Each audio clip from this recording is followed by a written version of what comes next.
என்னங்க இந்த துலாபார பிரார்த்தனையை நான் இன்னைக்கு தாங்க பாக்குறேன். அச்சுதா, உங்க அப்பாவுக்கு எதுக்காக இந்த துலாபார பிரார்த்தனை? ஐயா, எங்க அப்பா சண்டைக்கு போன போது எந்தவித ஆபத்தும் இல்லாம திரும்பி வந்தா இடைக்கிட சக்கர துலாபார செலுத்துறேன்னு குருவாயூரப்பன் எங்க அம்மா வேண்டிக்கிட்டாங்க. அதை இப்ப செலுத்துறாங்க. ஏன்பா கந்தசாமி அண்ணே, இந்த கேப்டன் இடைக்கு கிட்டத்தட்ட 500 கிலோ சக்கரை தேவைப்படும் போல இருக்கு. அவர் மீசைக்கே 50 கிலோ வேணுமே. கரெக்ட், நீ ஆள நல்ல எடை போடுற. சரிக்காத, பயமா இருக்கு. என்னங்க, ஒவ்வொருத்தரும் ஒவ்வொரு சேத்திரத்துல நேர்த்தி கடனுக்காக நிறைய செலவு பண்றாங்க. நீங்க ஒரு காரண செலவு பண்றீங்களா? வட்டி பணம் தான் பெட்டி நிறைய இருக்க. ஒரு 100 ரூபாய் கொடுங்க, இந்த கோயில் உண்டியிலாச்சும் போட்டு வரேன். 100 ரூபாய் என்னடி, ஆயிரக்கணக்கா? எங்க அப்பனுக்கு லட்சக்கணக்கா போடலாமடி. இந்த ஒத்த ரூபாய உண்டியல்ல போட்டுடு. ஒத்த ரூபாயா கொடுங்க. அடியா அடியா மாணிக்கம்.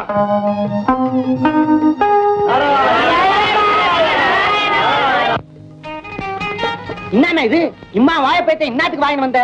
வாய்ப்பையும் இல்லையா, நேந்திர பயம் சீப்பா கிடைச்சது. வாங்க, உடம்புக்கு நல்லதான் துண்ணு.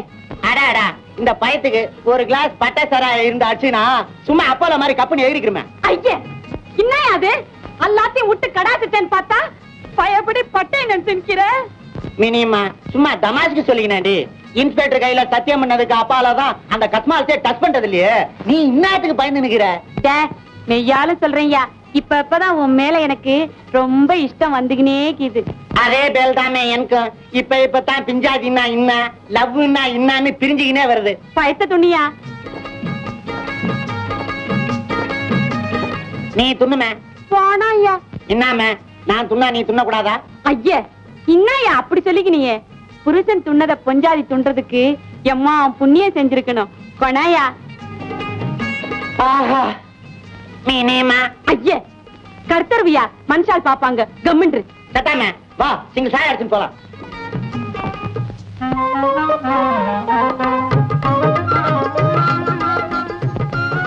ஏமா, இந்த வளையலுக்கு நான் எவ்வளவு பணம் கொடுக்கணும்? 4 ரூபாய் கொடுமா. இந்தாம்மா 5 ரூபாயா வச்சுக்க.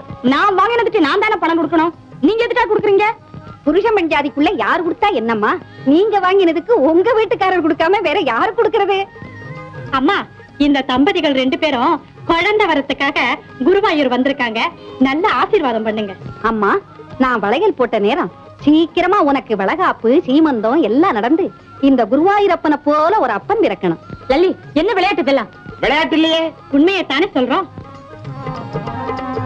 கீதா,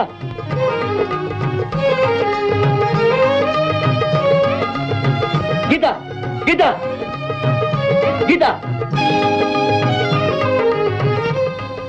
இதெல்லாம் உங்க செட்டப்பா? புருஷன் பெஞ்சாதி குழந்தை குட்டி இப்படி எல்லாம் லலிதாவையும் குமாரியும் பேச சொல்லி நாடகம் ஆடுறீங்களா? லலிதா குமாருக்கு தான் நான் சொல்லி கொடுத்தேன். அந்த வளையல்காரம்மா உன்னையும் என்னையும் புருஷன் பொஞ்சாதின்னு முடிவு விட்டுனாங்களே, அத நீ சொல்லி கொடுத்தியா? போதும், இந்த மாதிரி விளையாட்டெல்லாம் எனக்கு கொஞ்சம் கூட பிடிக்கல. என்னடா அது வம்பா இருக்கு? அவங்க பேசுறதுக்கு நான் என்ன செய்வேன்?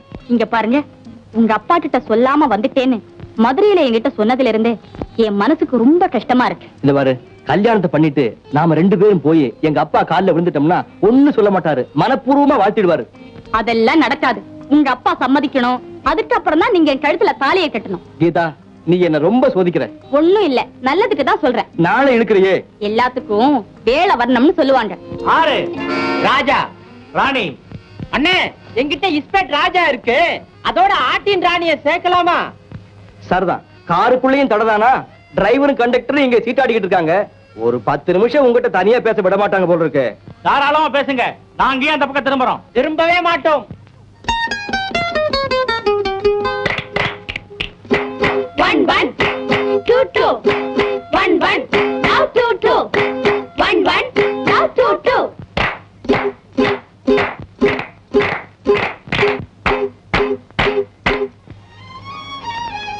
என்ன எல்லாரும் ஒரே சந்தோஷ ஆரவாரத்தோட இருக்கிறீங்க? உங்க மகிழ்ச்சியில நாங்களும் பங்கு கொள்ளலாமோ? அப்பா, உனக்கு தான் 60க்கு 60 கண்ணால முடிஞ்சு போச்சே, இத்தையெல்லாம் ஏப்பா கண்டுக்கிற? கபால்னு சைடு வாங்கிக்க. ஐயா, இவங்க எல்லாம் என்ன சும்மா கேலி பண்ணிட்டே இருக்காங்க. எனக்கு ரொம்ப கஷ்டமா இருக்கு. என்னன்னு கேளுங்க. கீதா, இதெல்லாம் சீரியஸா எடுத்துக்காதம்மா. ஆமாம்மா, எல்லாரும் ஒரு கூட்டமா வந்திருக்கோம். ஏதாவது தமாஷா பேசுவாங்க, அதையெல்லாம் தவறா எடுத்துக்க கூடாது. அங்க அங்கே நின்று இப்படியே பேசிக்கிட்டு இருந்தா எப்படி? நாள் கூட கூட கையில இருக்கிற காத்து கரையுதுல. நம்ம அடுத்த திட்டம் என்ன? நாளை கால சூரியோதயத்துக்கு நாம எல்லாரும் கன்னியாகுமரியில இருக்கணும்.